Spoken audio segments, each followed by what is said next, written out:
Hello বন্ধুরা, আজকে ছিল আমাদের কাকুর বাড়িতে অধিবেশন ছিল অনুকূল ঠাকুরের।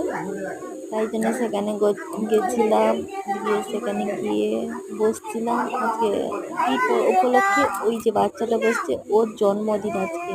ও আমার কাকুর ছেলে, আমার দেওর হয়।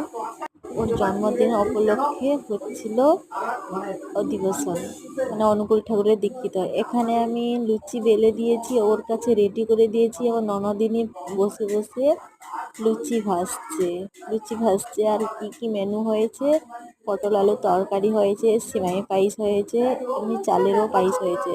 মানে ওরা দীক্ষিত তো, তাই জন্যে চালের পায়েস আমাদের হাতে খাবে না, তাই জন্য ওদের জন্য সিমাই পায়েসটা হয়েছে। তাই জন্য এখানে বসে গেলাম, বসে ঠাকুরের নাম জপ করলাম, থাকলো কীর্তন শুরু করছি। গোবিন্দ গোবিন্দ বলবে, জয় গুরু হরি হরি বল, হরি বল, হরি বল।